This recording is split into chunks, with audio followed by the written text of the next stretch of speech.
Hi, I'm Camille. Today, I'm going to tell you my story. But before I continue, please share, and subscribe to hear more stories like this. So, my sister Jessica has always been difficult. Growing up, she was the wild one while I was the responsible one. Our parents died when we were young, leaving me to be her keeper even though I'm only 3 years older. I loved her, but man, she made it hard sometimes. Anyway, I was living my life, working as an office manager at a dental clinic, dating this really sweet guy named Marcus, when Jessica showed up at my door at 11 p.m. on a Tuesday. "Camille, I need your help," she said, standing there with her two kids, Tyler and Emma, ages 7 and 5. They were in their pajamas, looking tired and confused. "Jessica, what's going on?" I asked, ushering them inside. "I just need you to watch the kids for a couple of days," she said, dropping their backpacks in my hallway. "There's this amazing job opportunity in Phoenix, and I need to go interview. It's really last minute." "You couldn't have called first?" I asked, noticing she seemed jittery and anxious. "I tried. You didn't answer," she replied defensively. "I was in the shower. You could have left a message," I said. "How long will you be gone?" "Just 3 days, 4 tops. Their stuff is in these bags. Emma needs her bunny to sleep, and Tyler has soccer practice on Thursday at 4. I wrote everything down," she said, handing me a crumpled piece of paper. "Jessica, I have to work. I can't just... Please, Camille. This job could change everything for us. I promise I'll be back by Saturday," she pleaded, already backing toward the door. "Fine," I sighed. "But you better be back when you say you will." "I promise. Thank you so much. I love you," she called, blowing kisses to her kids before darting out the door. "Love you, Mommy," Emma called after her, her little voice breaking my heart. "Aunt Camille, where's Mom going?" Tyler asked, clutching his backpack. "She's going for a job interview, buddy," I explained, trying to sound positive. "You guys are going to stay with me for a few days. It'll be fun." That first night was rough. Emma cried for her mom, and Tyler was quiet and withdrawn. I called in sick to work the next day to get them settled. 3 days passed, then 4, then a week. Jessica wasn't answering her phone. Her social media was silent. I was worried sick, but trying not to show it in front of the kids. "Have you heard from my mom?" Tyler asked every morning. "Not yet, buddy, but I'm sure she'll call today," I'd say, my smile feeling more forced each time. Marcus came over to help. He was amazing with the kids. "You're handling this like a champ," he told me as we watched Tyler and Emma playing in my tiny backyard. "What choice do I have?" I replied. "They're innocent in all this, but I'm going to kill Jessica when she gets back." "If she comes back," Marcus said quietly. "She has to," I insisted. "She wouldn't abandon her kids." But 2 weeks later, there was still no word from Jessica. I had to make arrangements with work for a more flexible schedule. I enrolled the kids in school near my house. I bought them new clothes since Jessica had only packed enough for a few days. My boss, Dr. Mitchell, was surprisingly understanding. "Family comes first, Camille," he said. "We can work around your new responsibilities." "Thank you. I honestly don't know what I'm doing here," I admitted. "Nobody does when they suddenly become a parent," he said kindly. "My wife and I had to raise our nephew after my brother's accident. It's scary, but you'll figure it out." His words helped, but I was still furious with Jessica. How could she do this to her children? To me? One evening, about a month after Jessica disappeared, I was tucking Emma into bed when she asked, "Aunt Camille, does Mommy not love us anymore?" My heart shattered.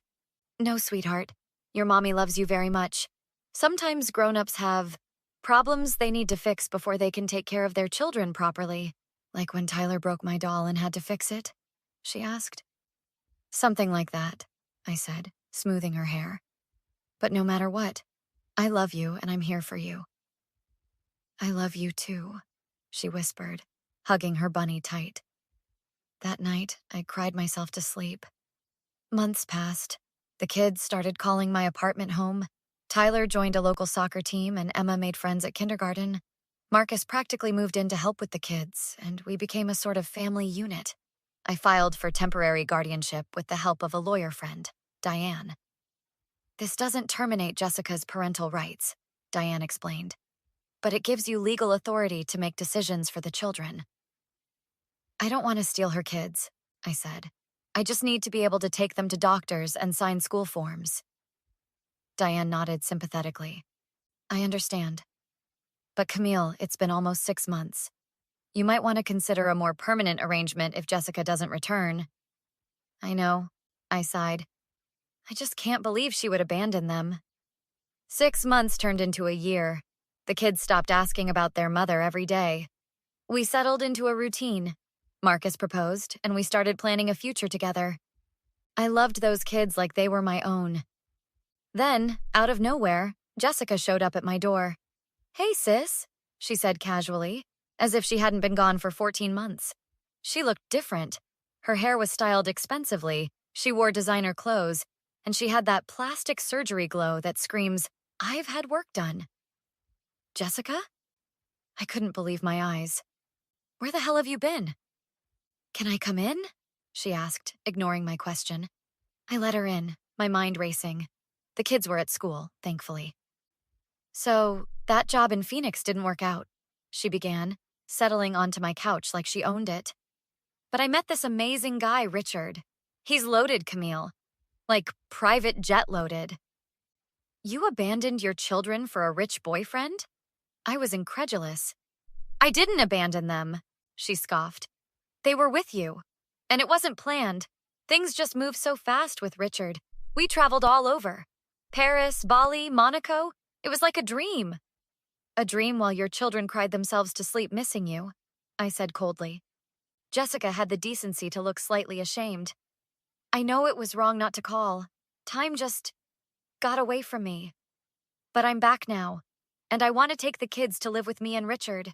We have this amazing mansion in Scottsdale with a pool and everything. You can't be serious, I said, my blood boiling.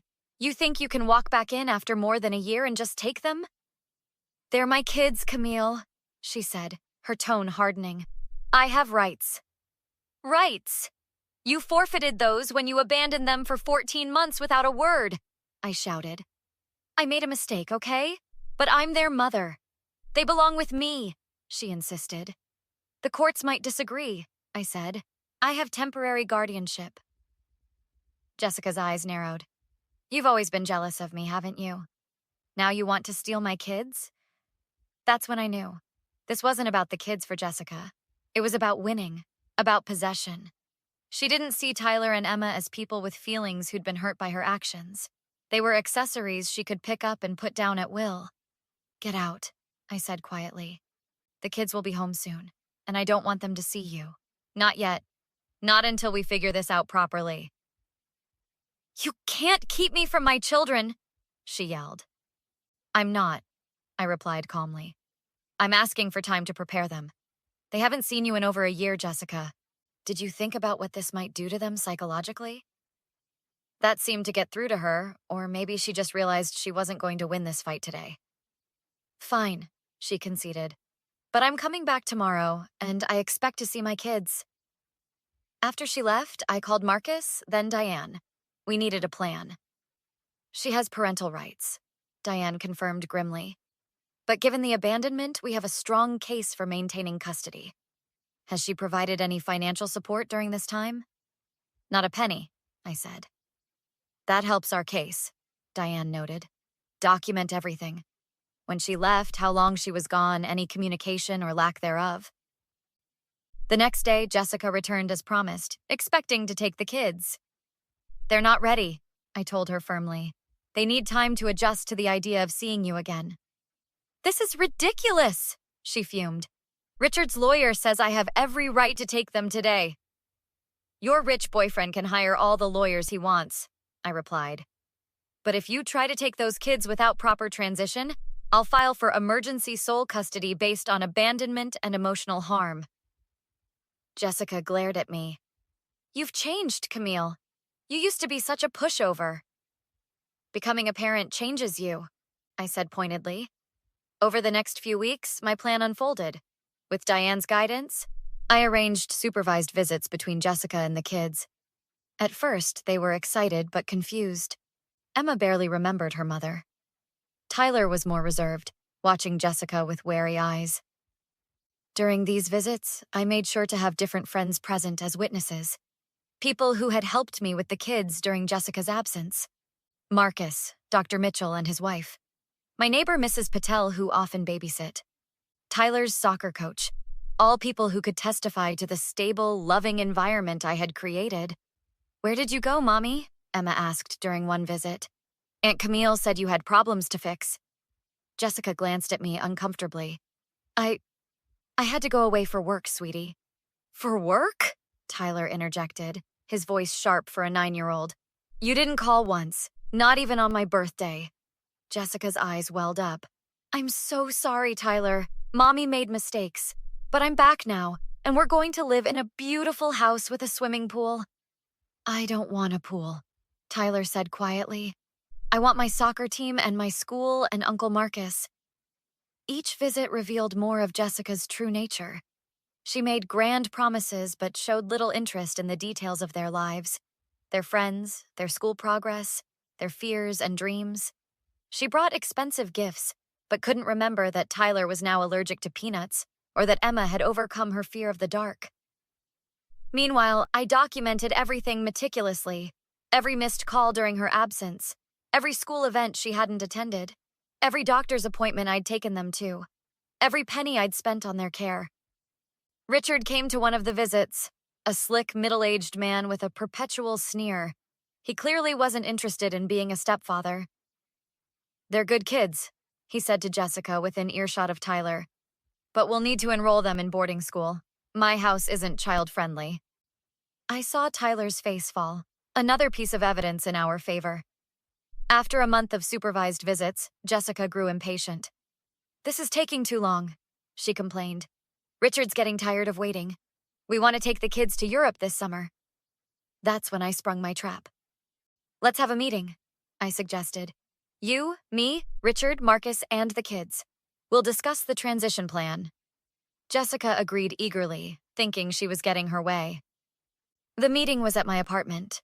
I had prepared a presentation of sorts, photo albums documenting the children's life during Jessica's absence, their first day at their new schools, Tyler's soccer trophies, Emma's dance recital, Christmas morning, their birthdays. "I want to share with you what the past 14 months have been like," I began gently, "so we can all understand what the kids need moving forward." As I turned the pages, narrating their lives, tears welled in Tyler's eyes. Emma climbed into my lap. Jessica shifted uncomfortably. Then I brought out the letters, ones the kids had written to their mother in therapy but never sent. With their permission, I read them aloud. "Dear Mom, today I scored a goal in soccer. I wish you could have seen it. Do you know where I live now? It's with Aunt Camille. She comes to all my games. When are you coming home?" That was from Tyler, 8 months ago, I said softly. Jessica's makeup began to run as she cried. I continued with Emma's letter. "Mommy, I lost my first tooth. Aunt Camille says the tooth fairy brought me $1. I miss you. Do you miss me?" By now, Richard was checking his watch impatiently while Jessica sobbed. "This is what abandonment looks like," I said firmly. "These children have built a new life, a stable, loving life, while you were off seeing the world with your boyfriend." "That's enough," Richard interrupted. "Jessica, let's go. This is ridiculous emotional manipulation." "No," Jessica said suddenly, looking at her children with new eyes. "No, I need to hear this." The final blow came when Tyler spoke up. "Mom, I don't want to go to boarding school. I don't want to leave Aunt Camille and Uncle Marcus. I'm happy here." Emma nodded in agreement. "I love you, Mommy, but this is my home now." Jessica broke down completely. My plan had worked, not by threatening legal action or creating drama, but by simply showing her the reality of what her choices had created. In the end, Jessica made a decision I never expected. She signed over primary custody to me.